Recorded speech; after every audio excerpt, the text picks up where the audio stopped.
Bismillahirrahmanirrahim. Assalamu alaikum. Dear students, how are you all? Hoping all of you are safe and sound. Well, beta, let us start our today's lecture. Or you know that we are doing grammar work. We are solving translation passages from your notebook, unique notes these days. And we have done almost 3 paragraphs so far, and rest of the work is to be continued इंशाल्लाह in this lecture. तो बेटे आपका grammar work जो है वो आपको करवाया जा रहा है। ग्रामर में हम क्या कर रहे हैं, ट्रांसलेशन पैसेज कर रहे हैं। ट्रांसलेशन पैसेज जो है वो आपको जनरली अनसीन पैसेज आता है बोर्ड में, और कितने मार्क्स का होता है, 15 मार्क्स का होता है। और हमारे पास जितने भी पैराग्राफ हमारे नोटबुक्स में, हमारी यूनिक नोट्स में मौजूद हैं, वो अनसीन पैराग्राफ हैं। और उनमें से बहुत से पैराग्राफ ऐसे भी हैं जो लाहौर बोर्ड में या बाकी बोर्ड्स में आ चुके हैं, ताकि आपको अंदाज़ा हो कि किस के पैराग्राफ जो है वो सिलेक्ट होते हैं।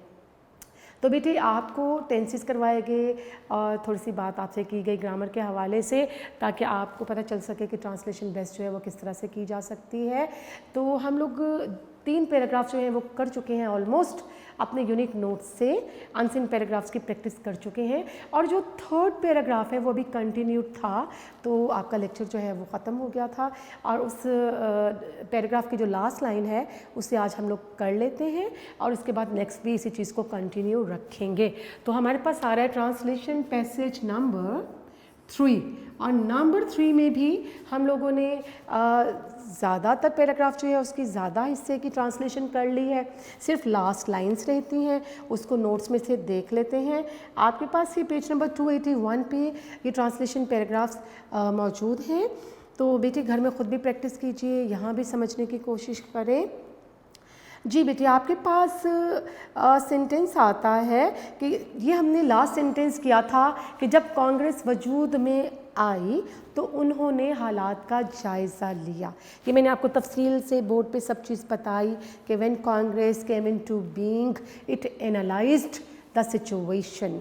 ठीक है, अब जो हमें आज करना है वो ये है, और मुसलमानों को मशवरा दिया। ये मशवरा कौन दे रहा है, सर सैयद अहमद ख़ान के हवाले से, उनकी तालीमी खिदमात के हवाले से बातचीत हो रही है। तो हम देखते हैं, उन्होंने मुसलमानों को मशवरा दिया। उन्होंने मुसलमानों को मशवरा दिया। तो बेटा मशवरा देना क्या होता है, एडवाइस करना, एडवाइस। और यहाँ दिया पास इंडेफिनिट टेंस है, second form of the verb है, तो एडवाइस्ड आ जाएगा। हम रेकमेंड भी हो सकता है, सजेस्ट भी हो सकता है। सजेस्ट और रेकमेंड उस वक्त इस्तेमाल करते हैं when that is entirely up to us whether we accept that offer और नॉट। एडवाइस क्या होगा, एडवाइस बहुत ही एक मुखलिसाना किस्म का मशवरा और नसीहत होती है।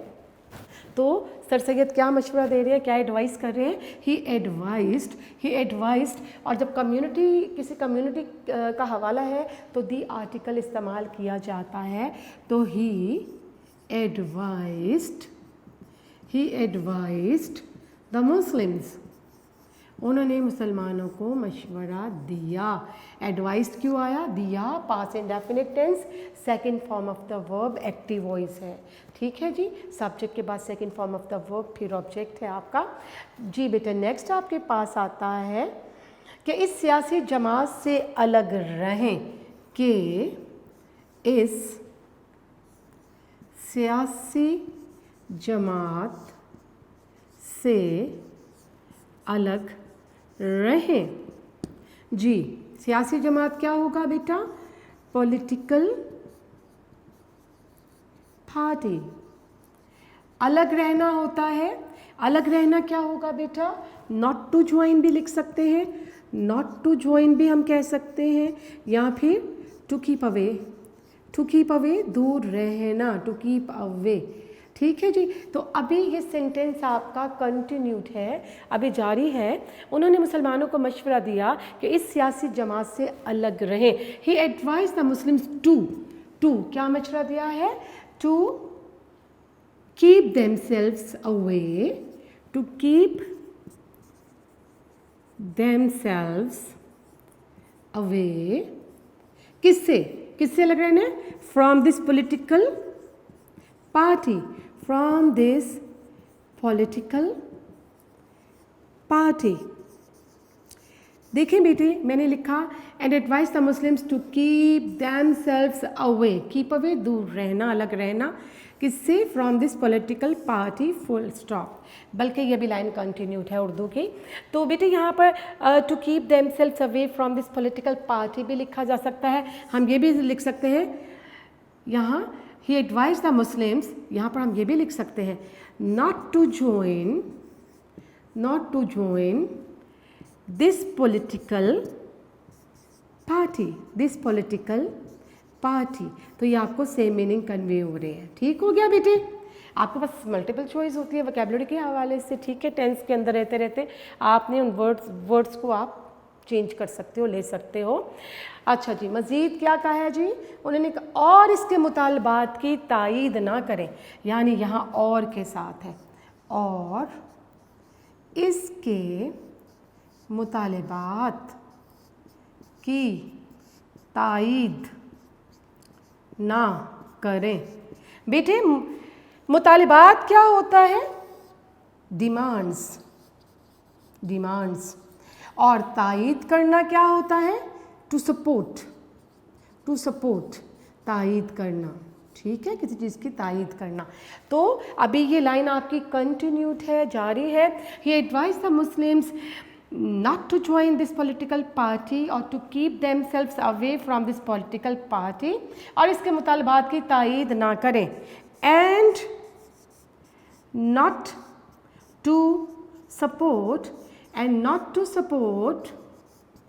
its demands, and not to support its demands, और इसके मुतालबात की तायीद ना करें। पूरा एक सेंटेंस आपके पास आ गया बेटे। ये आपने पैराग्राफ जो है कंप्लीट कर लिया। इसके लास्ट सेंटेंस जो रह गया था वो मैंने अभी करवा दिया कि उन्होंने मुसलमानों को मशवरा दिया, ही एडवाइज द मुस्लिम्स, कि सियासी जमात से अलग रहें, to keep themselves away from this political party. यहाँ फिर लिख सकते हैं नॉट टू ज्वाइन, ना ज्वाइन करें, ना शामिल हों, अलग रहें, not to join this political party. आगे क्या है? और इसके मुतालबात की तायीद ना करें। फुल स्टॉप आ गया, सारा पास्ट टेंस में है, पास्ट इंडेफिनिट टेंस में है। And not to support its demands. बेटा टू जो है वो आपको पता है इन्फिनिटिव है, और इसके साथ आने वाली फॉर्म जो है वो first form of the verb ही होता है, नॉट टू ज्वाइन। हालांकि ये पास्ट टेंस था आपके पास, लेकिन टू इन्फिनिटिव है और टू के साथ हमेशा क्या आता है? First form of the verb आती है। ठीक है जी, इसको मैं अरेज करती हूँ यहाँ से, और हम चलते हैं अब नेक्स्ट पैसेज की जानिब। और नेक्स्ट पैसेज आपका क्या है? Passage number 4। जी देख लेते हैं पैसेज नंबर 4 को।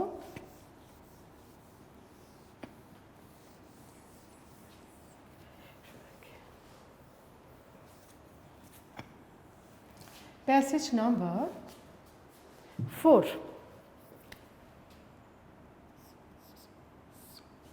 Passage number 4, let's see what's that.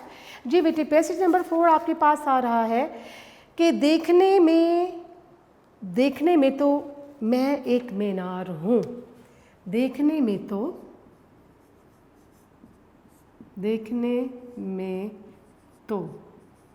मैं एक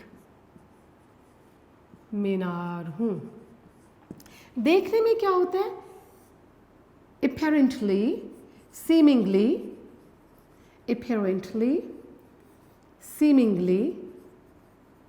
बज़ाहिर, देखने में, obviously, seemingly, apparently, मैं एक मीनार हूँ। सिंपल इज़ एम आर का इस्तेमाल है, इसमें हमें टेंस नज़र नहीं आ रहा। इसमें सिंपल देखिए, आपने 9th 10th में एक्सरसाइजेस की, जब टेंस किए उससे पहले आपको ये करवाया गया था use of is am are, was, were, has, have, had. ठीक है बेटे, तो ये ऐसे ही एक इज़ एम आर के साथ एक जुमला है। मैं के साथ आपने एम ही लिखना है, और आई एम। ठीक है, यहाँ आ जाएगा एम। और मीनारेट होता है मीनार, मीनारेट। तो देखने में तो मैं एक मीनार हूँ, तो हम लिखते हैं apparently, seemingly, I am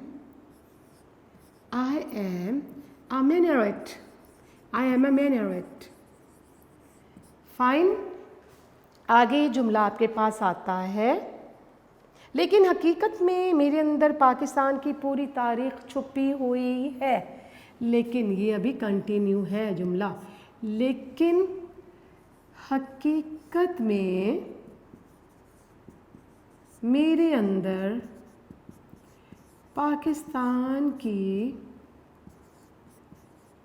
पूरी तारीख छुपी हुई है। फिर इज़ एम आर है, इज़ एम आर और उसके साथ third form of the verb आ जाएगा, क्योंकि इसमें वर्ब भी मौजूद है, हाइड। ठीक है। हकीकत में, इनफैक्ट, हकीकत में क्या होगा, इनफैक्ट। और पाकिस्तान की पूरी तारीख क्या होगा, the whole history, the whole history of Pakistan, the whole history of Pakistan। हकीकत में इनफैक्ट, इनफैक्ट मेरे अंदर, इन मी, पाकिस्तान की पूरी तारीख, the whole history of Pakistan, और छुपा होना होता है हाइड, और यहाँ पर इज़ एम आर है और इज़ एम आर के साथ third form is hidden in me. तो हम लोग क्या करेंगे इसकी ट्रांसलेशन, हकीकत में मेरे अंदर पाकिस्तान की पूरी तारीख छुपी हुई है। तो हम लिखते हैं, ठीक है बेटे, यहाँ से आपने इसको कंटिन्यू करना है। लेकिन, जी बेटे, लेकिन से हम लोग लेके चल रहे हैं but in fact the whole history of Pakistan, but in fact the whole history of Pakistan is hidden in me। but in fact, वहाँ लिख दिया, आपको सारा टेंस भी बता दिया, इस एम आर का इस्तेमाल है, इसके साथ थर्ड फॉर्म है। तो but in fact the whole history of Pakistan is hidden in me। apparently I am a minaret, but in fact the whole history of Pakistan is hidden in me। जी बेटे, next sentence देखते हैं, इसको मैं arrays कर देती हूँ। Next sentence जो है उसके लिए जगह बनाते हैं। जी बेटे, आपको ये समझ में आ गया होगा। ट्रांसलेशन कोई इतना मुश्किल काम नहीं है, अगर उसको तवज्जो से करें, आप उसके टेंस का ख्याल रखें, उसकी वोकैबुलरी जो है उसको पॉइंट आउट करें, उसको जहन में लाएं, तो आप आसानी से उसका कन्वर्शन कर सकते हो। जी बेटे, आगे आपके पास आता है, मैं जहाँ खड़ा हूँ ठीक उसी जगह, मैं जहाँ खड़ा हूँ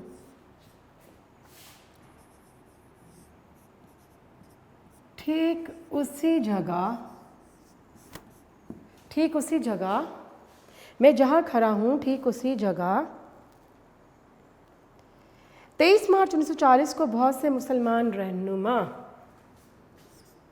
23 मार्च 1940 को बहुत से रहनुमा एक बड़ा फैसला करने के लिए जमा हुए, एक बड़ा फैसला करने के लिए जमा हुए past indefinite tense, second form of the verb फिर आपके पास आएगी, हुए, जमा हुए। मैं जहाँ खड़ा हूँ, where I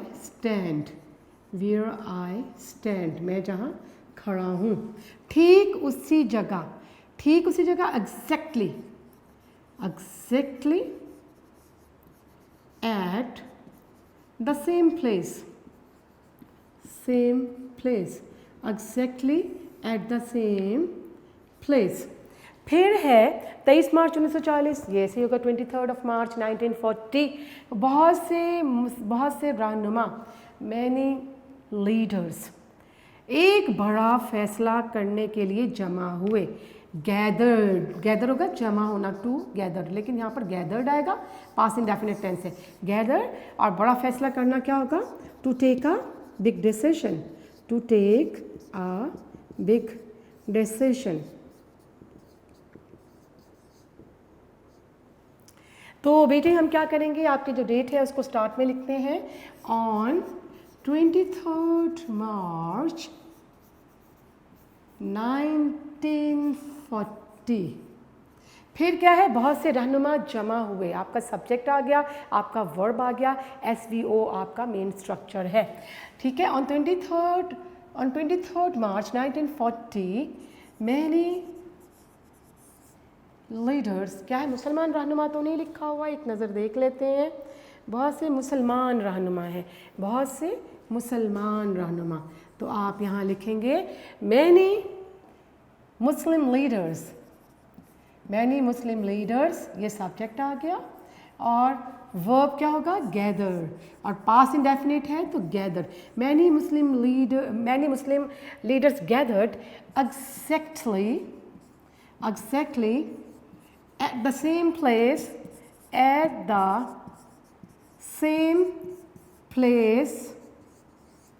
where I stand today।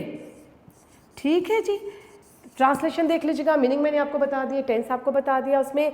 और ऑन 23 मार्च, 23 मार्च लिख सकते हैं, 23 मार्च भी लिख सकते हैं। On 23 March many Muslim leaders gathered subject verb exactly at the same place where I stand today। ठीक उसी जगह पर मैं खड़ा हूँ जहाँ इस पर्टिकुलर डेट को बहुत से मुसलमान, इसमें यस ये भी तो हमें लिखना है, एक मुसलमान एक बड़ा फैसला करने के लिए, तो exactly at the same place many Muslims gathered to take a big decisions. इसको मैं, क्योंकि एक लंबा सेंटेंस है तो इसकी आपको पूरे सेंटेंस को ही ट्रांसलेट करना है। मैं यहाँ लिखती हूँ, many Muslim leaders gathered to take a big decision, to take a big decision exactly at the same place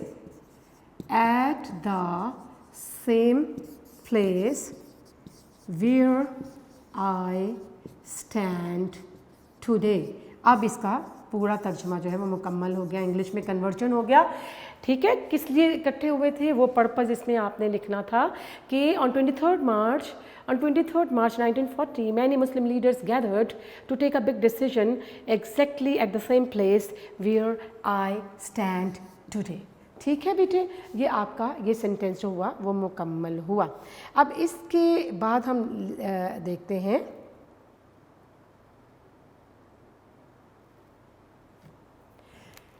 जी बेटा, नेक्स्ट सेंटेंस जो है उसको कर लेते हैं हम लोग। नेक्स्ट सेंटेंस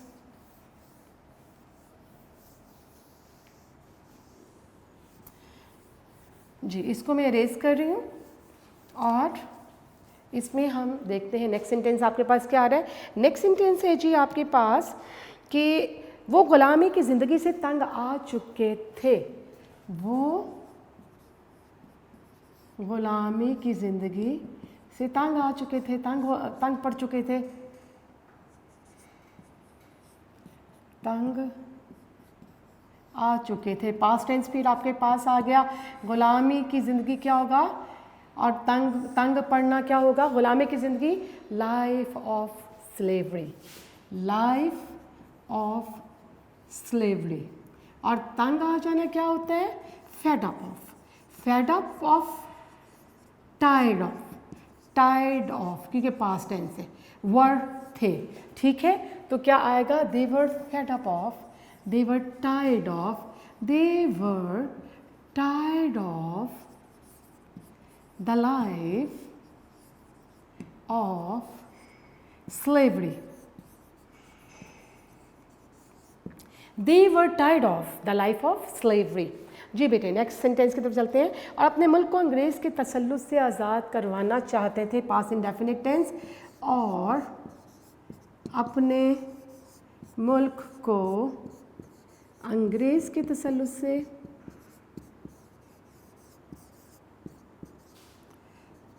से आज़ाद करवाना चाहते थे। पास इंडेफिनिट टेंस आ गया आपके पास, पास इंडेफिनिट टेंस। और क्या वर्ब है? वॉन्ट, चाहना। तो हम वॉन्ट की सेकंड फॉर्म कर लेंगे वॉन्टेड।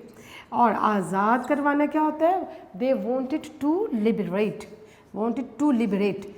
टू लिबरेट का मतलब क्या होगा? आज़ाद करवाना, आज़ाद करवाना। और अंग्रेज़ का तसल्लुत क्या होगा? English rule. आप क्या कहेंगे? ब्रिटिश रूल, ब्रिटिश रूल भी इसको कहते हैं। तो हम यहाँ लिखते हैं ब्रिटिश रूल। और अपने मुल्क को टू देयर कंट्री, तो क्या आ जाएगा? They wanted to liberate their country. और किससे आज़ाद करवाना है? From British rule. तो यहाँ लिख देते हैं they wanted to liberate their country, they wanted to liberate their country from British rule, from British rule, they wanted to liberate their country from British rule। ठीक है बेटे, ये आपके नेक्स्ट सेंटेंस भी मुकम्मल हुए इस पैराग्राफ के। आगे हम देख लेते हैं, आगे मज़ीद जो है सेंटेंसेस उन्हें देखते हैं, उसका टेंस देखते हैं और वोकैबुलरी देख लेते हैं। आपका फ़ौरन ध्यान जो है टेंस की जानिब जाना चाहिए और वोकैबुलरी की जानिब जब आप ट्रांसलेशन कर रहे हो। जी बेटे, आपके पास नेक्स्ट इसी का सेंटेंस आता है कि 1947 में पाकिस्तान बनने पर सबसे ज़्यादा खुशी मुझे हुई। 1947 में पाकिस्तान बनने पर सबसे ज़्यादा खुशी मुझे हुई। तो ये भी पास्ट इंडेफिनिट टेंस आ रहा है। तो पाकिस्तान कब बना? 1947 में। और बनना क्या होगा? केम into being, came into existence, केम इनटू बीइंग। तो क्या हम लिखेंगे? दो क्लॉजेज आ गई, पाकिस्तान बनना और फिर मुझे ज़्यादा खुशी महसूस होना। और बहुत ज़्यादा खुशी हुई, आई was much pleased. Much pleased का मतलब बहुत ज़्यादा खुश होना। ठीक है, खुशी हुई तो आई वॉज। तो हम क्या लिखेंगे कि when Pakistan came into existence, when Pakistan came into being, came into being in 1947, comma, I was much pleased। ठीक है, when Pakistan came into existence in 1947, तो I got much pleasure, I got much pleasure, I was much pleased कि मुझे सबसे ज़्यादा खुशी हुई। या और I got much pleasure। ठीक हो गया जी बेटे। इसके बाद नेक्स्ट देख लीजिएगा, अगरचे उस वक्त मेरी हैसियत ज़मीन के एक टुकड़े से ज़्यादा न थी। अगरचे, ऑल्दो, अगरचे उस वक्त मेरी हैसियत ज़मीन के एक टुकड़े से ज़्यादा ना थी। अगरचे उस वक्त मेरी हैसियत ज़मीन के एक टुकड़े से ज़्यादा ना थी, लेकिन फिर भी बहुत खुश था, लेकिन फिर भी बहुत खुश था।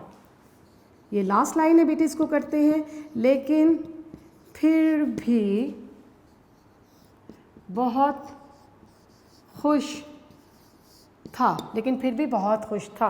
बेटे ऑल्दो के साथ आप शुरू करेंगे, ऑल्दो, और इसमें दो क्लॉजेस हैं, लेकिन भी तो आ गया ना, इसमें दो क्लॉजेस हैं। एक हिस्सा सेंटेंस का है, अगरचे उस वक्त मेरी हैसियत ज़मीन के एक टुकड़े से ज़्यादा ना थी, लेकिन फिर भी बहुत खुश था। देखिए बेटे, अगरचे, ऑल्दो, और इसके साथ जो सेकंड कंजंक्शन आएगा, ऑल्दो के साथ पेयर बनता है येट।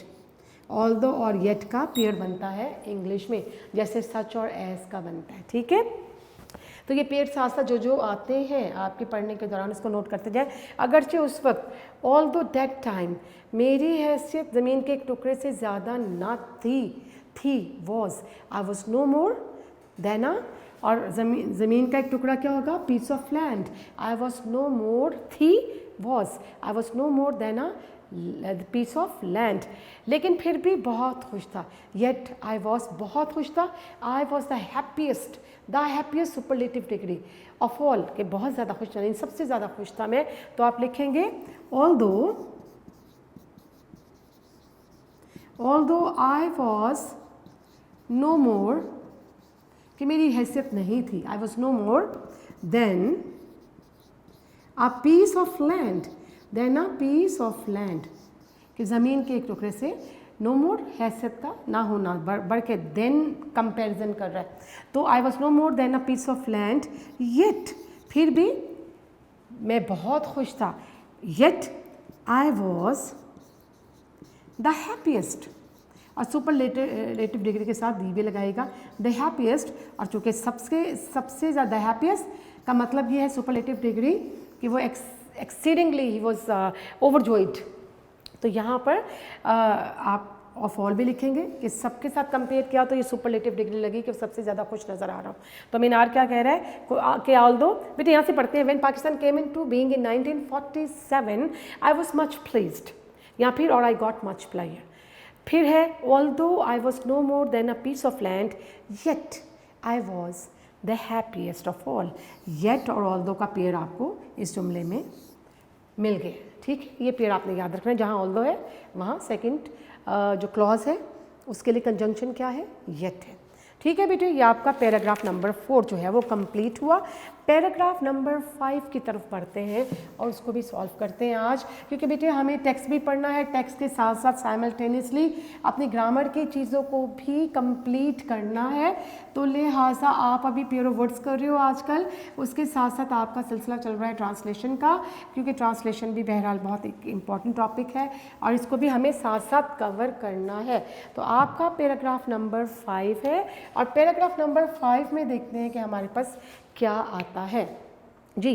कायदे-ए-आज़म का सबसे बड़ा कारनामा पाकिस्तान की कारनामा तख्लीक़ पाकिस्तान था। लिखते हैं जी, कायदे-ए-आज़म का सबसे बड़ा कारनामा तख्लीक़ पाकिस्तान था क्या कह रहे हैं, वॉज, सिंपल वॉज वर्ड का इस्तेमाल इसमें आपको नज़र आ रहा है। तो सबसे बड़ा कारनामा क्या होगा, सुपरलेटिव डिग्री, द बिगेस्ट, सबसे बड़ा, और कारनामा क्या होगा, अचीवमेंट, अचीवमेंट को कारनामा कहा जाएगा। और तख्लीक़ पाकिस्तान, पाकिस्तान का क़याम, पाकिस्तान की तख्लीक़, the creation of Pakistan, the creation of Pakistan. तो which was the biggest, what was the biggest achievement, what was the biggest achievement of Pakistan, of Quaid-e-Azam. तो हम क्या लिखते हैं कि द बिगेस्ट अचीवमेंट, वोकैबुलरी आपने लिखी, वॉज वर्ड का इस्तेमाल है, the biggest achievement of Qaid-e-Azam was the creation of Pakistan. The biggest achievement of Quaid-e-Azam was the creation of Pakistan, कि कायदे-ए-आज़म का सबसे बड़ा कारनामा क्या था, that was creation of Pakistan। और था ये टेंस नहीं, ये सिंपल was वर्ड का इस्तेमाल है। नेक्स्ट सेंटेंस देखते हैं, उनके शख्सियत के कई पहलू थे। जी बेटा, उनकी शख्सियत के कई पहलू थे। बेटा यहाँ पर लिखा हुआ पहलू थे, इट मीन्स उनके एट्रीब्यूट्स हैं, उनकी क्वालिटीज़ हैं, वो कुछ क्वालिटीज़ पोजेस कर रहे हैं।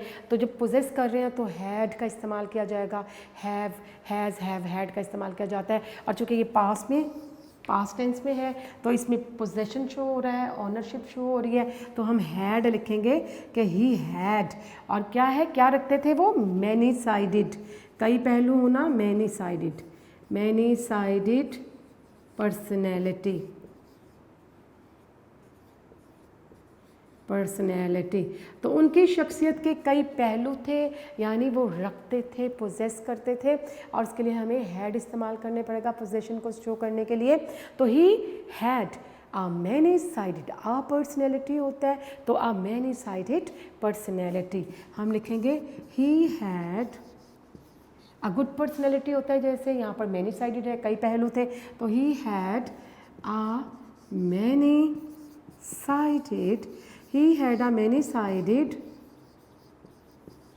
personality, he had a many-sided, he had a many-sided personality। ठीक है जनाब, ये आपके जुमले ख़त्म हुए। The biggest achievement of Quaid-e-Azam was the creation of Pakistan and he had a many-sided personality। इसको रिमूव करते हैं बेटे और नेक्स्ट सेंटेंसेस जो हैं उनको देखते हैं। अब हमें आगे क्या लिखना है। जी बेटा, इसी पैराग्राफ में नेक्स्ट आपके पास लिखा हुआ है कि वो अनथक मेहनत को कामयाबी का जीना समझते थे। ठीक है बेटा, वो अनथक मेहनत को कामयाबी का जीना समझते थे। पास्ट इंडेफिनिट थे, पास्ट इंडेफिनिट टेंस यानी कंसिडर्ड, तो कंसिडर्ड आ जाएगा, कंसिडर्ड, रिगार्डेड, थॉट, सब चीज़ें आप लिख सकते हैं इनमें से कुछ भी, रिगार्डेड, रिगार्डेड। ठीक है, अनथक मेहनत क्या होता है, टायरलेस एफर्ट, टायरलेस एफर्ट। और कामयाबी का जीना क्या होता है, अ key to success, a key to success. तो हम क्या लिखेंगे यहाँ पर कि he considered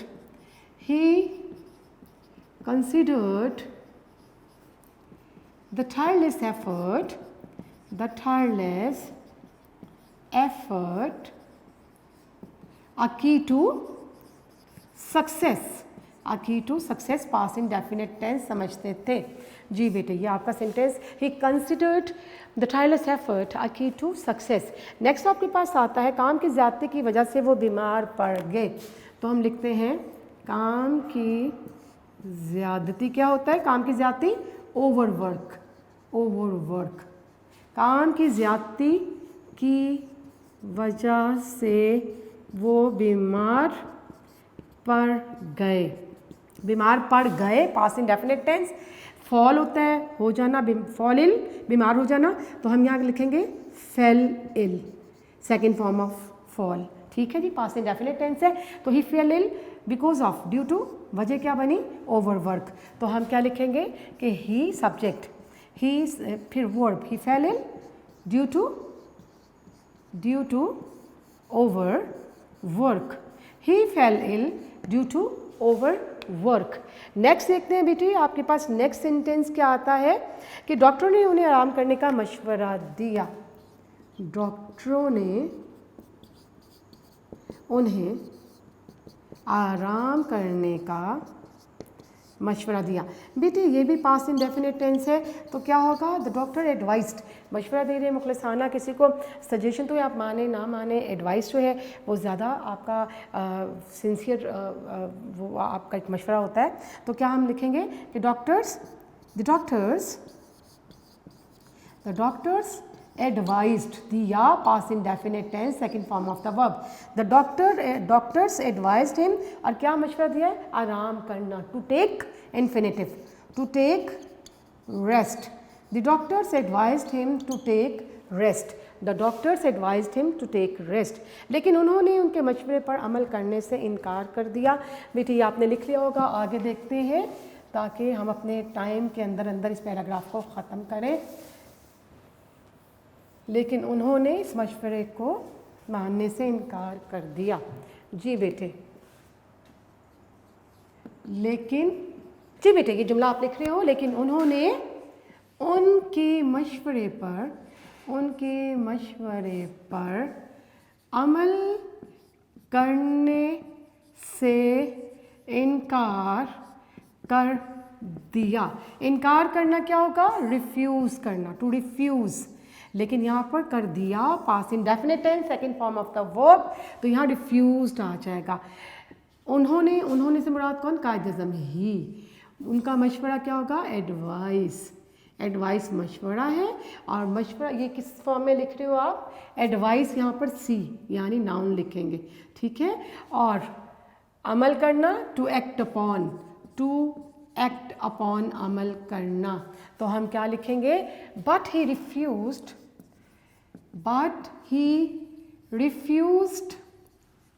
to act upon, to act upon किस पे अमल करने से इनकार किया है? To act upon their advice.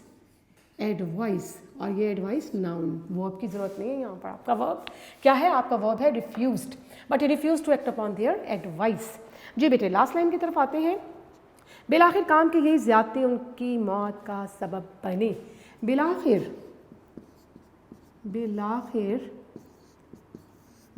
काम की यही ज़्यादती उनकी मौत का सबब बनी। उनकी मौत का सबब बने। सबब बनना, यहाँ पर बनी यानी पास्ट इंडेफिनिट टेंस, और सबब बनना क्या होगा? To become the cause of, to become the cause of, वजह बन जाना, सबब बन जाना। बिलाखिर क्या होगा? At last. और काम की ज़्यादती क्या होगा? Excess of work, overwork, excess of work या ओवर वर्क, ठीक है। और मौत क्या होगा? डेथ होगा, हिज डेथ, उनकी मौत, हिज डेथ। तो क्या होगा? At last the excess of work, at last the excess of work became the cause of, became क्यों लिखेंगे? बनी, past indefinite tense second form of the verb, became the cause of his, became the cause of his death. At last the overwork या फिर the excess of work became the cause of his death, past indefinite tense। और ये paragraph number 5 यहाँ पर होता है complete. तो बेटे आपके ट्रांसलेशन पैराग्राफ हो गए 5 तक।